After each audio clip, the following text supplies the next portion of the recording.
it was a pretty sobering message that I think impacted us in practice yesterday. And as a result of that, I'm really proud of the way the guys responded. They came back, tied it at 21, and then we kind of controlled the end of the first half and the start of the second half, and were able to create a lot of separation.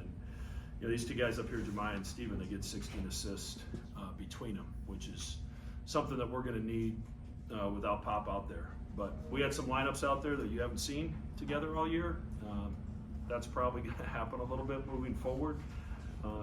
It just might be a situation of who's playing well that particular game. And today, I thought that Fred gave us great minutes when he went in there, and then obviously Isaac and Jason came off the bench and gave us huge lifts on both ends of the floor. They scored some baskets, but they also did some really good things defensively. Jason made some incredible hustle plays. So really proud of the way we responded, because it's you have the potential hangover off a big win, and then you have bad news that you lose one of your best players. To have the maturity to respond to the way we did makes me pretty proud. Questions for the student athletes first. Maybe this for Steven first, and then Jamiya. When you guys found out Pop was done yesterday, is that a conversation between the players where, hey, maybe we've got to do a little bit more, this much more, or what does that look like from you guys, and how do you think that everyone kind of stepped up and handled that challenge today? I think that we found out before practice, and Coach Mack addressed it, and I think the coaching staff did a great job of reminding everybody to be confident for their moment, because their moment was going to come, and it's going to come in different times for different guys with one of our star players going down like that. And so there's a lot of opportunity to be had, and I think that every player individually understood the opportunity at hand, and I was super proud of just the way that, like Max said, the team responded to it and rallied around it, because it's never enjoyable to have one of your friends, one of your teammates, one of your brothers receive news like that. And so we're all feeling for him at the same time, using this as a moment to come together even stronger as a team. Yep, everything Steven said, as well as that's unfortunately that's kind of the year we've been having. With Steven missing the game, Clark missing the game, and Pop missing the first game, we've been had the challenge of people having to step up all year. So guys knew that once again we had to step up. Unfortunately, it's going to be for the rest of the season, and I don't think anybody is happy about that. But I know everybody was prepared and mentally locked in to do what they needed to do. What is it about these games when you guys have your back against the wall, adversity-wise, where you've been able to step up? You did it when you guys didn't have Kalk against Notre Dame, and then again today had 19. I think it's just the consistency and the work. I think but the coaching staff, Coach Mack and the rest of the staff believe in me, and we do the same things every day, no matter win, lose, or draw. And I think that those moments is what prepare me for these opportunities I get.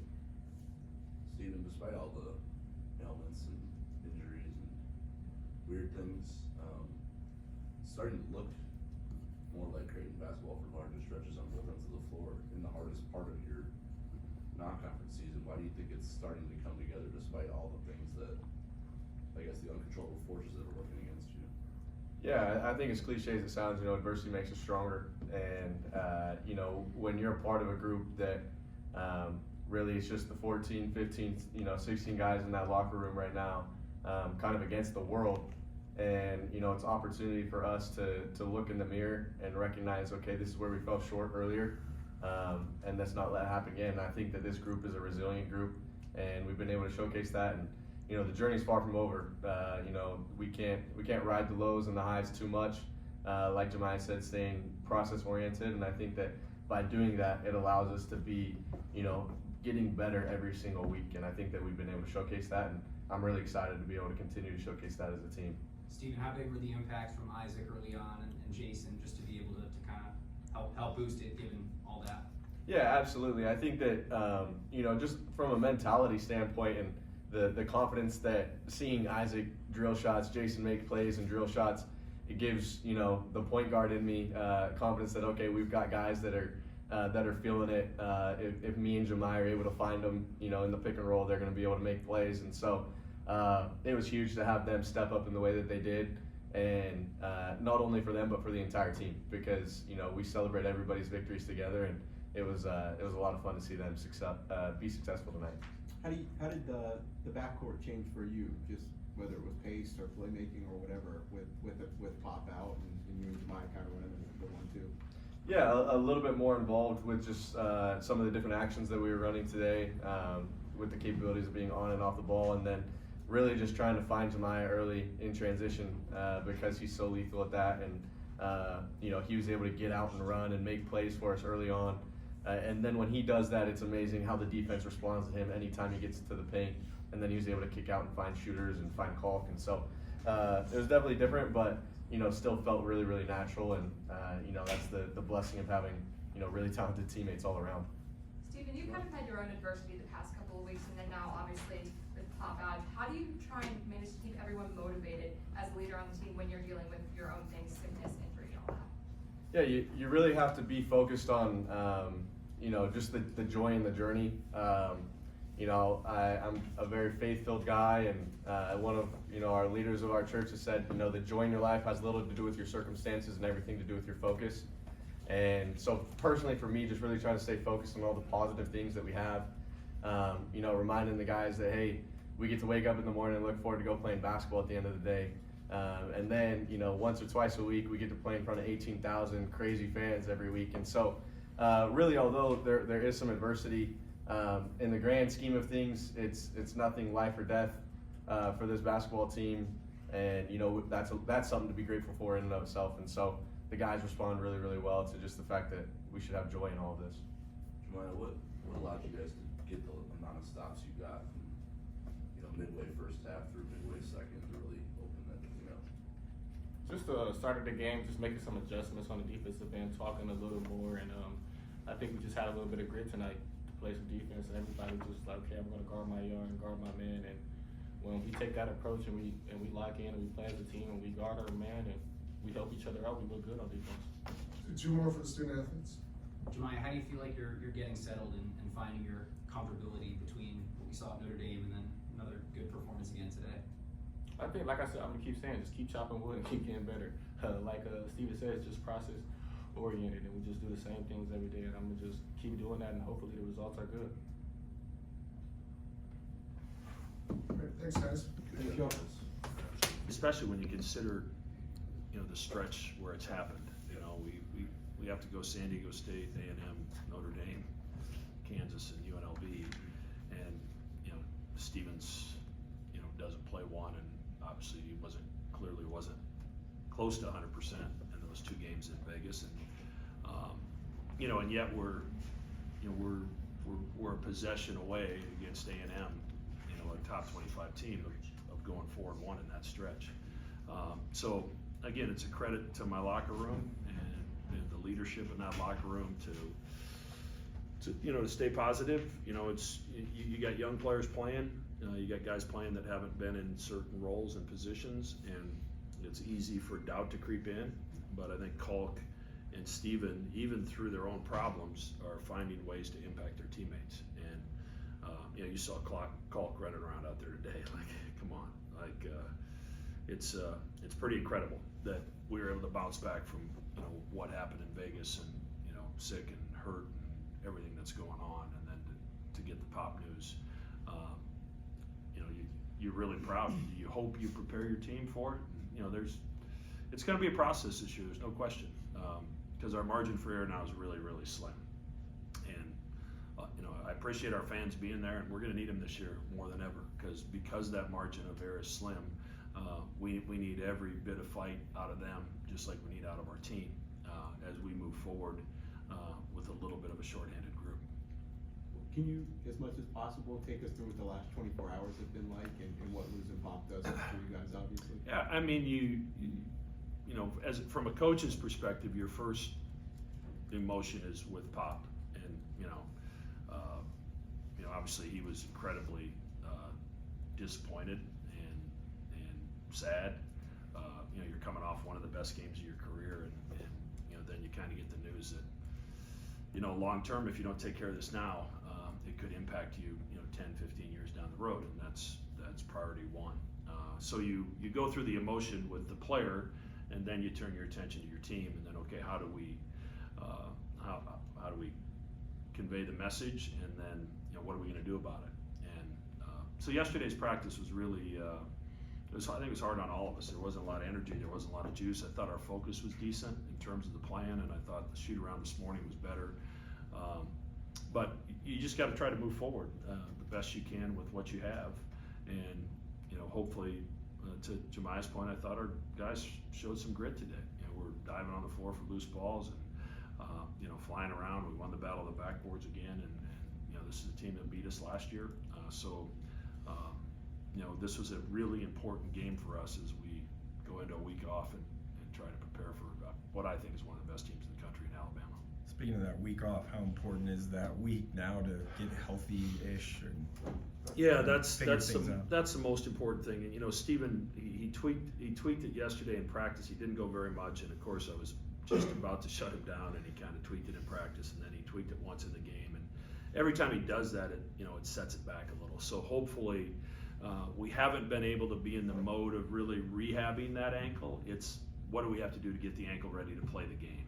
And then you play the game, it blows up the next day. What do we have to do to get ready to play the next game? So I think this week we'll be able to make some progress, and hopefully Kalk, he can get some rest and get feeling better as well. But and then it's finals too. So mentally, obviously their schedules are different, and you hope to just survive practice on finals week because it's really difficult. Their sleep patterns are a little bit messed up.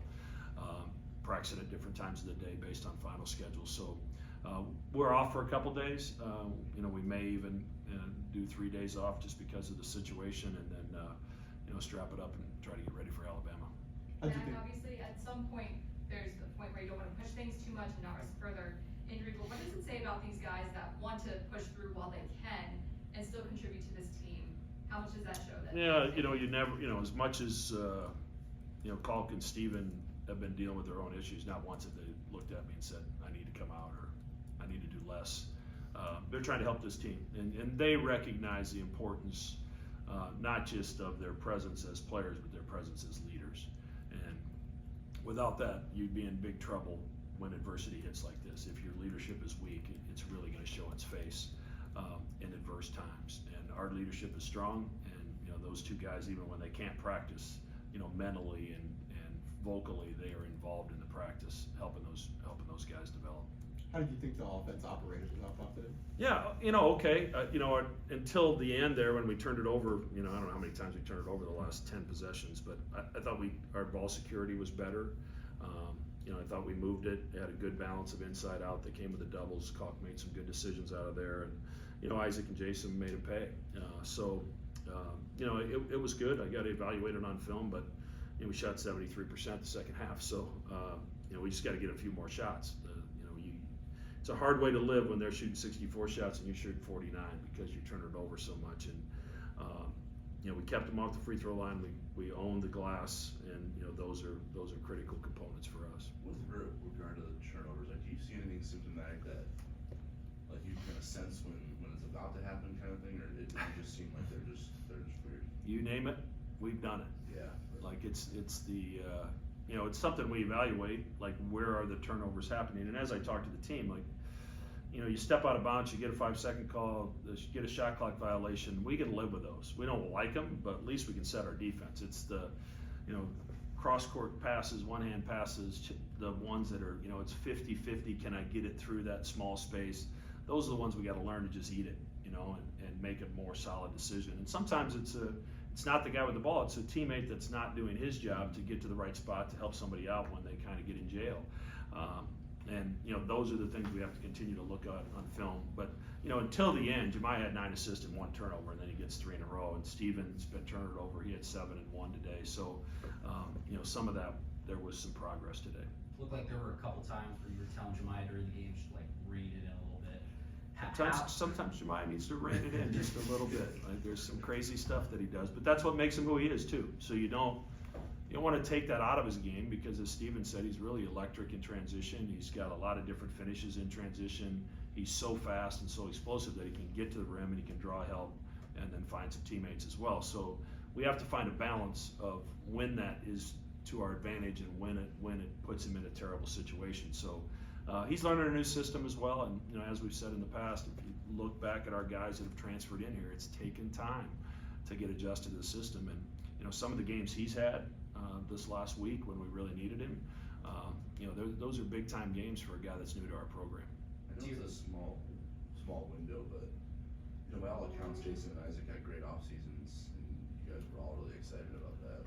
When you look at this last stretch, are you seeing the fruits of that, some indicators that they're starting to? Yeah, I mean, it's the proof's in the pudding and the proof's in the work, and you know, those guys have been consistent with their work, and you know, we've got a bunch of guys that are in there every day getting extra work and working after practice or before practice to try to get better. And you know, they were both in new roles. You know, Jason started some, and I didn't really like how it was going, and Isaac started some, and I didn't really like how comfortable. I didn't think he was terribly comfortable in that role. So we went with Jackson, and then today I really liked the way we ended the half, so we rolled with it the second half. So, you know, I think a game like today gives them confidence that I can play in big moments when my team really needs me, and just relax. And every time you have a game like that, it makes the next game that much easier. But you've got to get to that point first where you can perform like that. So today was very encouraging, and you know, they're going to be really motivated this week to keep doing what they're doing because it's paying off. Two more. To your point about Jamiya, I mean, how big is it then, given everything that's gone on, that he's been able to step up like this recently? It's huge. We'd be dead without him. I mean, that's just the reality of it. You know, defensively, he gives us some versatility to guard some different guys, and then he fits well with in our transition game. And you know, he got to the rim today and showed some patience when he got to the rim, which is something that he hadn't done very consistently. And you know, the fact that he finished a lot of plays, I think, is going to be great for him as well.